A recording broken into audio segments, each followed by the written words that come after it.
মানেই হচ্ছে নানান সব ধোয়া ওঠা গরম গরম পিঠার আয়োজন। আসসালামু আলাইকুম সবাইকে, আশা করছি সবাই ভালো আছেন। শুকনো চালের গুঁড়া দিয়ে কিভাবে 2 মিনিটেই গ্যাসের চুলাতে এই চিতই পিঠাগুলো বানিয়ে নিতে পারবেন তার রেসিপি আমি আজকে আপনাদের সাথে শেয়ার করব।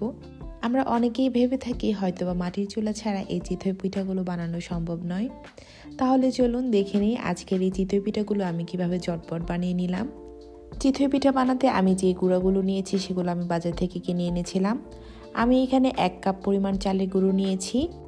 তারপর এখানে দিয়ে দিচ্ছি স্বাদ মতো লবণ এবং চালের গুঁড়োটাকে ভালো করে মিশিয়ে নিচ্ছি। ভালো করে লবণটাকে মিশিয়ে নিয়ে আমি এখানে 1 কাপ পরিমাণ পানি নিয়েছি। তবে সম্পূর্ণ পানিটা আমি একেবারে ব্যবহার করব না, অল্প অল্প করে পানি দিয়ে তারপর আমি এটাকে ভালো করে মথে নিব।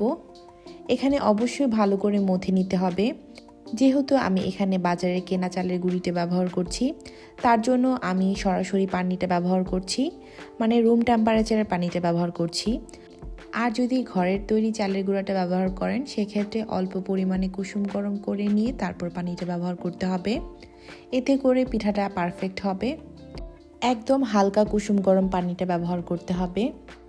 যেহেতু ঘরের তৈরি চালের গুঁড়াটা একটু ভেজা ভেজা থাকে, সেহেতু চেষ্টা করবেন কুসুম গরম পানিটা ব্যবহার করার জন্য। আর যেহেতু বাজারে কেনা চালের গুঁড়াটা শুকনো থাকে, তার জন্য আমি এখানে রুম টেম্পারেচার পানিটাই ব্যবহার করছি। এই কুসুম গরম পানি বা রুম টেম্পারেচার পানিটা ডিপেন্ড করে চালের গুঁড়ার উপর। আপনি যদি শুকনো চালের গুঁড়া নেন সেক্ষেত্রে আপনি রুম টেম্পারেচার পানি ব্যবহার করবেন। আর চালের গুঁড়াটা যদি একটু ভেজা ভেজা থাকে সেক্ষেত্রে একটু কুসুম গরম পানিটা ব্যবহার করার চেষ্টা করবেন।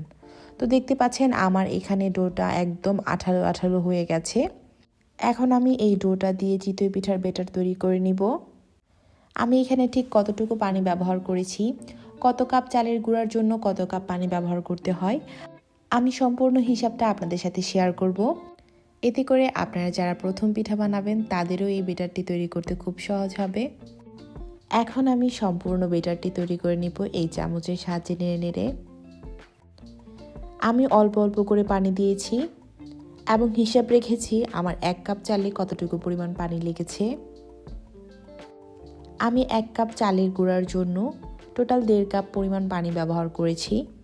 যেহেতু আমি 1 কাপ চালের গুঁড়া নেওয়ার সময় 1 কাপ সমান করে না নিয়ে একটু উপর করে নিয়েছি, তো 1 কাপ চালের গুঁড়ার জন্য 1.5 কাপ পানি লাগবে। প্রথমে ভালো করে গুঁড়িটাকে মুথে নিতে হবে।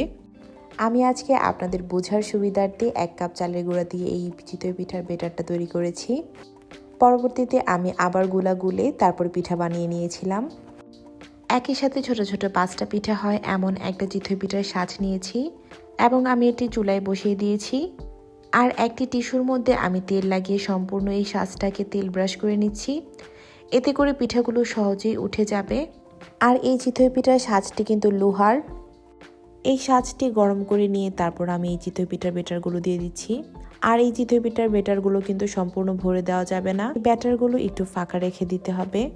এখানে আমি আরেকটা গুরুত্বপূর্ণ কথা বলে নেই, নিচে কিন্তু অবশ্যই চুলার আঁচটা আপনাদের খেয়াল রাখতে হবে। চুলার আঁচটা কিন্তু একদম সম্পূর্ণ লোতেও রাখা যাবে না, আবার মিডিয়ামেও রাখা যাবে না, মিডিয়াম এবং লো এর দুটার মাঝামাঝি রাখতে হবে। আর চুলার তাপটা যেন সম্পূর্ণ চারো সাইডে পড়ে সেটাও খেয়াল রাখতে হবে। তো দেখতেই পাচ্ছেন আমার পিঠাগুলো তৈরি হয়ে গেছে এবং কি সুন্দর করে উঠে যাচ্ছে, এবং দেখতেও পাচ্ছেন কতটা ফোলা ফোলা হয়েছে।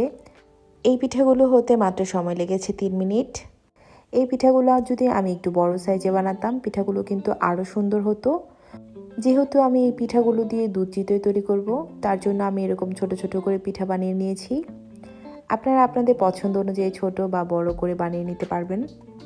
আশা করছি আমার রেসিপি ফলো করে যদি আপনারা এই চিতই পিঠাগুলো তৈরি করেন আপনাদের পিঠাগুলো একদম পারফেক্ট হবে।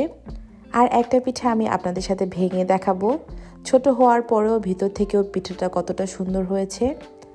আশা করছি আমার আজকের এই চিতই পিঠা রেসিপি আপনাদের কাছে ভালো লেগেছে। যদি ভালো লেগে থাকে তাহলে প্লিজ আমার চ্যানেলটা সাবস্ক্রাইব করবেন। আর যারা সাবস্ক্রাইব করেছেন তাদেরকে অসংখ্য ধন্যবাদ। দেখা হবে নেক্সট কোনো ভিডিওতে। সে পর্যন্ত সবাই ভালো থাকবেন, সুস্থ থাকবেন। আল্লাহ হাফেজ।